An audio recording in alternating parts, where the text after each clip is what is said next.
यही है 3 टियर।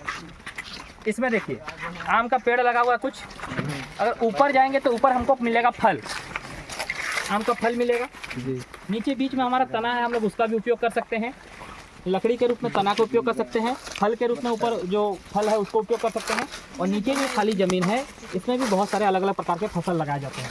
ऐसे फसल जो थोड़ा सा नमी वाले क्षेत्र में रहेंगे, जो थोड़ा सा मतलब जिसको डायरेक्ट सूर्य की रोशनी का जरूरत नहीं है, खास करके इसमें लगाया जाता है हल्दी। ये जो नीचे खाली जगह है ना, इसमें खास करके मिलेगा आप लोगों को हल्दी।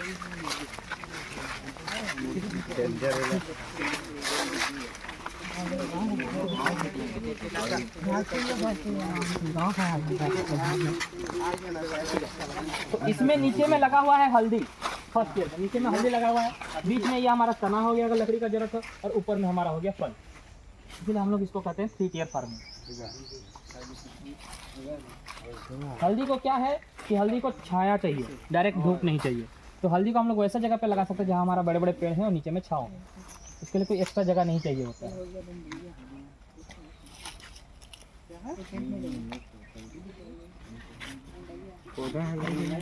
हल्दी का पौधा नहीं दिख रहा ना?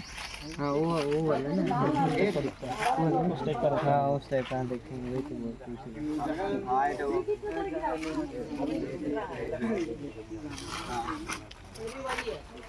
फिर आगे नीचे जाएंगे तो आगे खेत है, राहड़ लगा हुआ है, बाकी धान उन लगता है सीजन में। आगे वैसा कुछ और है, सागवान का देख क्या, वो सागवान का उधर नहीं जाना, उधर नहीं जाना, वो सब यहाँ से जो दिख रहा है वहाँ तक पेड़ इधर, और यहाँ से सीधा जाएंगे तो आगे नदी मिलेगा, रोड से लेकर के यहाँ तक। ये पूरा हमारा कैंपस। नदी पे नदी नहीं है, नदी तक है, पूरा रोड से नदी तक। जैसा बोलेंगे तो रोड पे भी हमारा रोड थोड़ी नदी के बारे में नहीं।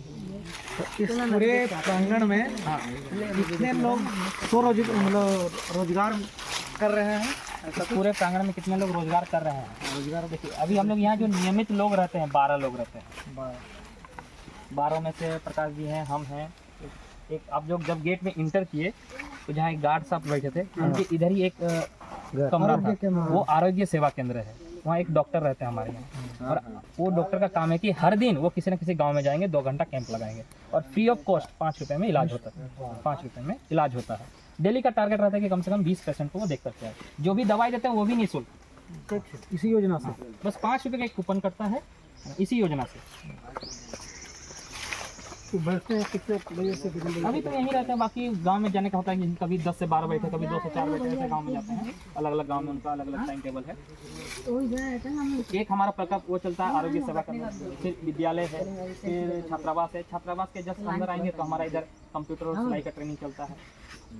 इससे पहले हमारे एक यहाँ पे बस भी था, जिसको हम लोग एकल ऑन व्हील बोलते थे, यानी चलता फिरता विद्यालय। स्वामी विवेकानंद जी का एक कथन था कि अगर बच्चा विद्यालय तक नहीं जा सकता तो विद्यालय को बच्चे तक ले जाना होगा। उस कथन को साकार करते हुए एक बस यहाँ पे था, जो 2 महीना पहले ही यहाँ से किसी और सेंटर पे चला गया। उस बस के अंदर कंप्यूटर सेटअप लगे हुए थे, 10 सेटअप लगे होते।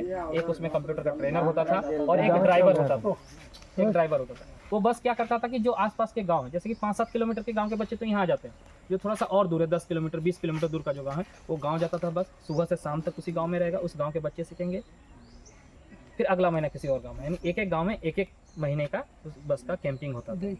वहीं रहते थे, वहीं सिखाते थे बच्चों को। अभी तक में आसपास गाँव के इस प्रकल्प के माध्यम से जो सोच है इस प्रकल्प का, ये जो सोच करके आया, देखिए सीधा सा हमारा जो प्रकल्प का सोच है ना, आज के क्षेत्र आज के समय में अगर हम लोग देखेंगे, हमारे अधिकतर युवा बोलते हैं कि हम बेरोजगार हैं, नौकरी नहीं मिल रहा। लेकिन मैं थोड़ा सा डायरेक्टली बातों को कहना चाहूँगा कि जो मुस्लिम समुदाय है, अगर आपका घर में एसी है, कूलर है, फ्रिज है, कोई भी चीज़ खराब हो जाता है, आप उसका मैकेनिक ढूंढिए।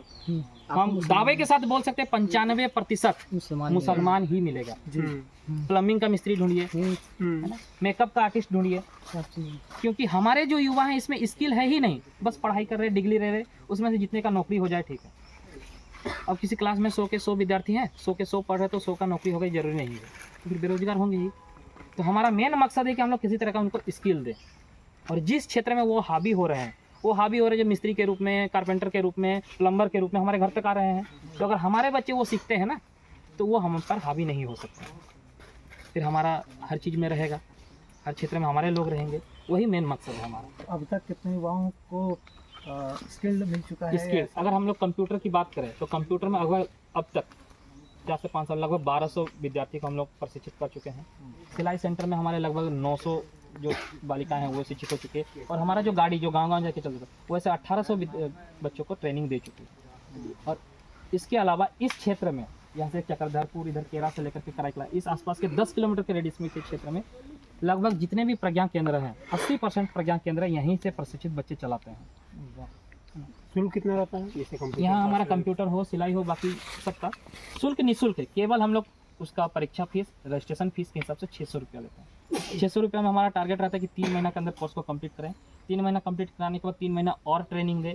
इसके अलावा भी अगर वो साल भर 2 साल तक भी अगर यहाँ आना चाहते हैं तो आकर के प्रशिक्षण प्राप्त कर सकते हैं। बहुत सारे ऐसे भी विद्यार्थी हैं जो सीखने के बाद अगला जो नया बैच शुरू होता है उसमें वो खुद भी सिखाते हैं, इंटर्नशिप के रूप में भी रहते हैं।